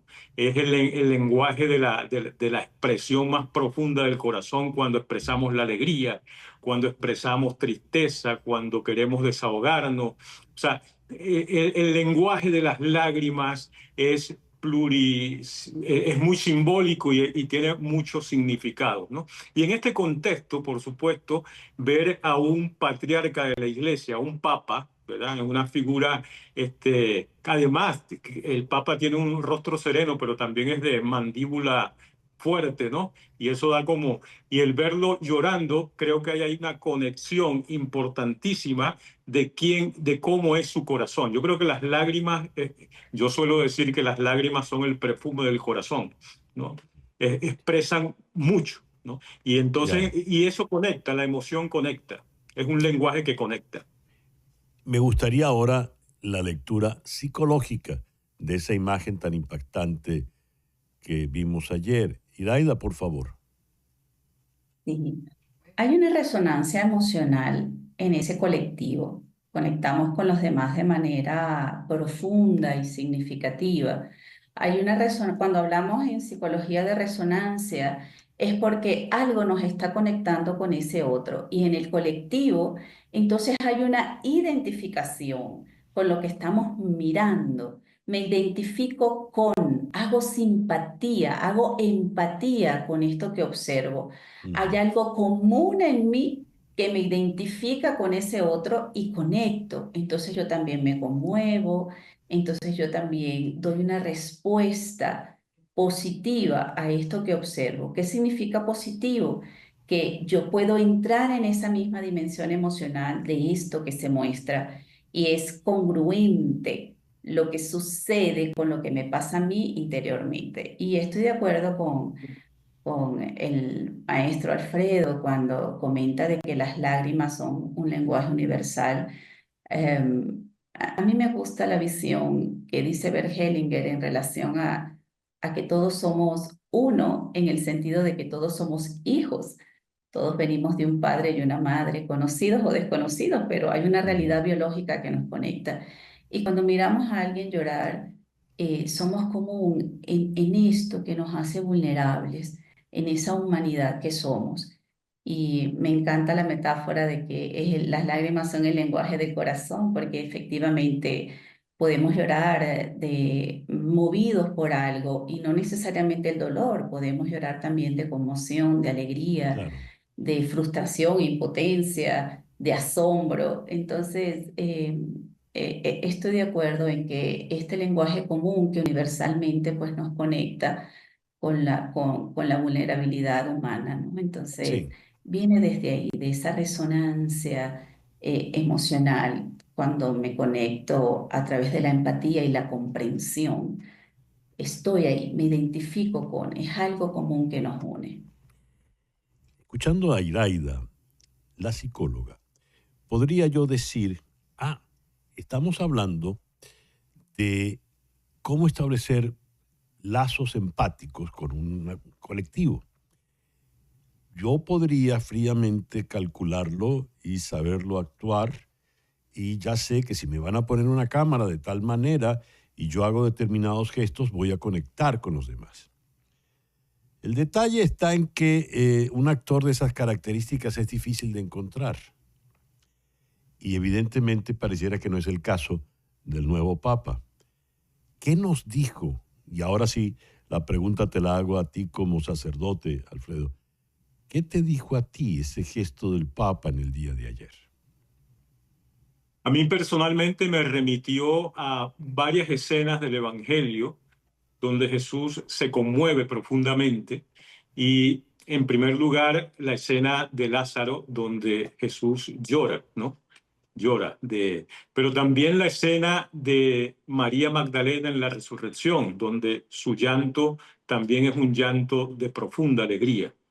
Por eso decía que las lágrimas son el perfume del corazón, que es un lenguaje universal y multisimbólico, ¿no?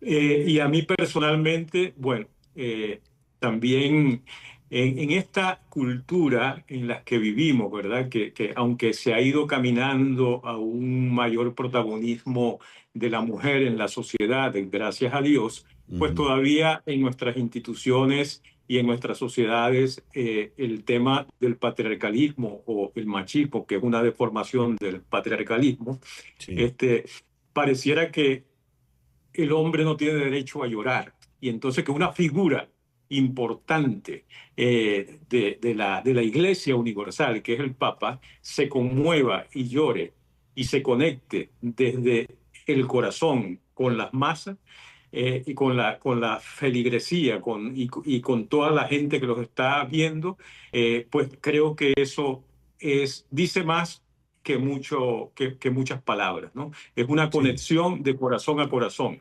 Hoy en la neurociencia, una de las cosas que más se va descubriendo es que, en definitiva, la conexión entre la gente, de tú a tú, pero también entre la gente y las masas, pues hay una conexión y que el corazón habla y se expresa a través del cuerpo y del lenguaje, ¿no? Entonces creo que esa figura, una figura universal que se conmueva, que llore, en este caso diríamos de consolación, de alegría, pero yo me imagino también esa mezcla de alegría y temor, ¿no? Ante la responsabilidad, pues yo creo que ha sido un signo muy, muy esperanzador. El tiempo se nos ha acabado, así que le voy a dejar la palabra conclusiva a Iraida porque quiero hacerte la misma pregunta. A ti ya no sé si eres creyente o no, pero profesionalmente, como ciudadana, ¿qué te dijo a ti esa imagen de ayer, Iraida? Me habló de esperanza. Estamos en tiempos tan convulsos en el mundo que esa conmoción, estar allí también con templanza, a mí me produjo esa sensación que en este lenguaje de corazón que se manifiesta, me habló de esperanza, de decir que la Iglesia Católica, siendo pues una institución significativa pues para el mundo, aunque no todos profesen esa religión, pero sí tiene un impacto importante en la sociedad. Y entonces a mí me habló de esperanza, me habló de poder mirarnos con más conexión en lo humano en estos tiempos de redes y de tecnologías y de inteligencia artificial, pues yo siento que hemos perdido la conexión con el mundo interior. Hay más información, hay más contacto con el mundo desde el punto de vista de estar informados, comunicados, pero eso no significa que estemos en conexión con nuestro interior. Entonces me habló de esperanza, esa imagen, de estar conectados con el mundo interior. Alfredo, Iraida, muchas gracias por compartir esta mañana con nosotros. El padre Alfredo Infante, provincial de la Compañía de Jesús en Venezuela, y la psicóloga Iraida Moreno Luna, allá en Ciudad de México. El mito de la media naranja. ¿Qué es eso de la media naranja? Se supone que hay que buscar la pareja ideal, que es la que me va a complementar. Si yo estoy buscando la media naranja es porque quizá estoy incompleto. Entonces me hace falta esa media naranja. Construir una relación desde el amor es posible y maravilloso, pero cuando la idea viene desde una visión de que algo te falta o de que solo puedes encontrar ese amor en una sola persona, las consecuencias pueden que no sean tan buenas. Leído esto, vamos entonces a cruzar el océano para encontrarnos con nuestros foristas de hoy. Ambos están en España. En Madrid, Lara Ferreiro, elegida psicóloga referente en España por el diario ABC. Enhorabuena, Lara. Ella es la autora de El método definitivo para quererte y encontrar a tu pareja perfecta. Así que es perfecto para hablar con ella de la media naranja. Gracias por estar con nosotros, Lara. Y más allá, en Cataluña, en Granollers, está Xavier Guiz, psicólogo y escritor. Xavier, es un gusto tenerte de nuevo acá en el programa. Muy buenas. Igualmente, César, un gusto estar contigo. Muchas gracias. A ver, ¿qué es la media naranja a tu entender, Lara?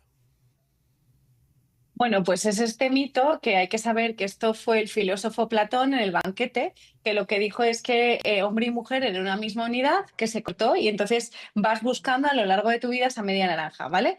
Es como tu alma gemela. En el romanticismo se llamó así y ya a partir del siglo XIX es la base del amor romántico. Pero yo siempre digo que no somos medias naranjas de nada, sino que somos naranjas enteras. Otra cosa es la complementariedad. Y hay muchas mujeres, sobre todo, fijaos, un 45% de mujeres creen en el mito de la media naranja, como que tienes que buscar a esa, bueno, príncipe azul, los hombres un 30% y los adolescentes creen en un 40%, con lo cual a día de hoy nuestra sociedad sigue con estas bases y esas creencias del amor romántico de hay que buscar tu media naranja como si no fuéramos completos.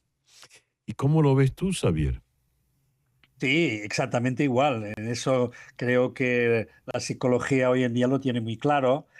Banquete de Platón hizo todo un estudio muy bonito sobre el amor, hay que leerlo alguna vez en la vida. Y desde luego una parte es ese mito famoso de la media naranja que nos habla de el amor que nos falta, o sea, el amor como falta, el amor como ausencia. ¿Qué nos falta en la vida? El amor. ¿Qué nos falta? Pues ese alguien que complemente. Entonces, no puede existir deseo en la vida sin su falta. Por lo tanto, es hablar siempre de un amor donde uno no tiene lo que necesita y lo busca afanosamente, y esa búsqueda nos tiene que llevar a ese encuentro con la media naranja que nos va a completar absolutamente nuestra vida. Todo esto es un mito muy bonito, aunque muy real, es verdad. Los porcentajes que ha dicho Lara yo no los conocía, pero sí que me refiero mucho a una canción de Serrat, nuestro amado cantautor que nos dejó no, pero se ha retirado de los escenarios, que en aquella canción Lucía hay un pequeño verso que dice: no hay nada más bello que lo que nunca he tenido, ni nada más amado que lo que perdí. O sea, imagínate qué amor que no existe, es un amor siempre ausente y un amor que va detrás siempre de encontrar esa media naranja que lo complete. A ti te sonó Serrat. Escuchando a Lara me vino a la memoria un muy viejo bolero titulado Alma Mía, que decía: si yo encontrara un alma como la mía. Lara, has dicho, somos seres completos que no hay que buscar cómo completar, ¿verdad? No nos está haciendo falta esa otra mitad. El método definitivo para quererte y encontrar a tu pareja perfecta, ¿será esa el alma mía que estoy buscando? ¿Que existe realmente una pareja perfecta?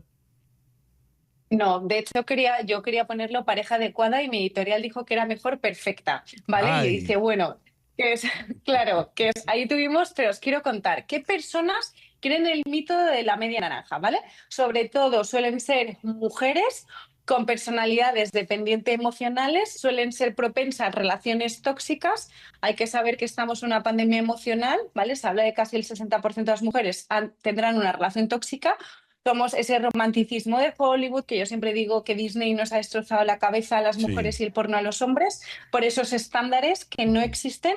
Y luego yo creo que el cerebro, sí, ¿vale? El cerebro es machista, el mayor miedo de la mujer es a la soledad. Entonces, si no tienes esa media naranja y tú no te sientes completa, lo vas a buscar fuera y vas a permitir cosas tóxicas, porque por encima del amor propio está el amor hacia otra persona, o la adicción o la dependencia emocional, y eso es muy peligroso. Si tú no te sientes completa, puede ser que tengas ausencia de autoestima. Al no tener autoestima, vas a intentar que otro te dé la gasolina que tú te das. Y ahí puedes caer en relaciones de abuso, de manipulación, muy tóxicas, y si no lo tienes, te sientes incompleta y puedes tener trastornos psicológicos de tipo ansiedad, depresión, incluso comparación social. Mis amigas tienen una pareja y yo no, porque yo no puedo encontrar esa media naranja, que no somos media nada. Y yo creo que todos los mitos de las películas, etcétera, refuerzan todo esto. Lara, ¿y cómo va a ser la pareja perfecta, entre comillas, una pareja que te resulta tóxica? ¿No hay un contrasentido en esa pretensión? Es que, ¿sabes qué pasa? Que las parejas tóxicas son muy adictivas porque te dan un sexo increíble, mucha adrenalina. Entonces la gente piensa que si no sufres no es amor. O sea, que tu media naranja no puede ser fácil. Y eso es un problema. O sea, pensar en quién nos habéis enganchado. Probablemente hayan sido parejas que muchas veces no son sanas, porque lo fácil, lo bonito, lo bueno, es como que eso, además estamos en una sociedad de adictos a esta dopamina todo el rato, como que lo rechazas. Entonces estos mitos de la media naranja refuerza todo el rato la toxicidad que todas cantamos en las canciones, en las películas, y al final hay mucha gente que le engancha lo tóxico, porque eso es mucho más adictivo. Es como conducir un coche, un Ferrari, a 500 kilómetros, mientras que un amor sano es 100 kilómetros. La gente quiere el 500, aunque luego te estrelles, y eso viene muy reforzado estos mitos. Javier, ¿cómo ves esto? Porque pareciera, por lo que nos está diciendo Lara, e incluso por tu alusión a la canción Lucía de Serrat, que el amor contemporáneo necesariamente, bueno, a lo mejor en todos los tiempos, lleva una dosis de drama, de sufrimiento. ¿Es así? Sí. Sí, claro, por supuesto. Pero fíjate que has dicho una cosa muy importante que has dicho en esa canción, no sé si un bolero, pero los boleros tendrían que pasar todos una revisión que no pasarían. Hoy en día no pasarían. Lo que pasa es que los aceptamos cariñosamente, sobre todo porque la armonización, los sonidos son muy bonitos y nos llegan un poco adentro, ¿no? Pero esas canciones que dicen no puedo vivir sin ti, por ejemplo, ¿no? Mi vida sin ti no tiene sentido. Se han alimentado esa idea platónica, esa idea del amor romántico. Pero has dicho una cosa muy importante, César, que en ese bolero hay una parte que dice, quisiera encontrar un alma como la mía. Ahí nos dice algo interesante.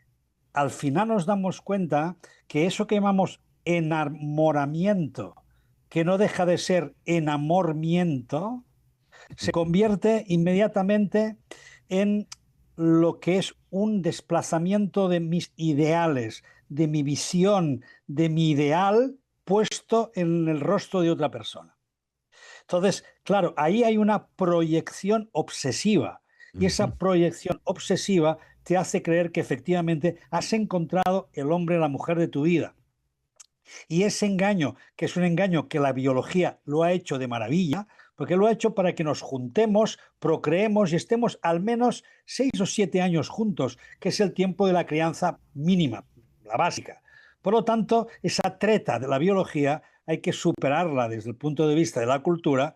Esa cultura ha sido mediada, como ha dicho muy bien Lara, por Disney, por ese mito romántico, que aún sigue vendiendo más que nadie y sigue teniendo como fin muchas películas, por lo tanto, aún está ahí, pero que no tenemos que acabar con él, porque si no, ¿cómo sería entonces que las estadísticas nos dicen que muchos matrimonios acordados, que tampoco es esa la solución, pero muchos matrimonios acordados en países donde se acuerdan las familias, los matrimonios, duran más que no los no acordados, o sea, los elegidos desde el punto de vista del enamoramiento. Muy bien. ¿Qué le dices a ese alto porcentaje de mujeres que son propensas a el mito? Lara, ya para concluir. Bueno, yo lo único que les digo es que hagan un buen casting del amor, por favor, el proceso de seleccionar a la pareja, que no lo dejen en la bioquímica, que pueden comprarse Ni un capullo más por Kindle, por donde sea, que es mi libro, que al final el mito de la media naranja destiñe y que no somos naranjas mitades de nada, que rodamos por nosotras mismas y que te quieras por encima de cualquier cosa. Lara, Xavier, muchísimas gracias por habernos acompañado en el programa de hoy. Muy, muy grato. Gracias. Gracias, César. Gracias. Adiós. Lara ha sido nombrada por ABC psicóloga referente en España. Lara Ferreiro estuvo en Madrid y en Granollers, en Cataluña, Xavier Guiz. Este jueves, 8 de enero, los escritores, sus mundos y sus libros en conexión. Este jueves, en conexión. Gracias pues por permitirnos estar allí. Tengan todos el mejor día posible.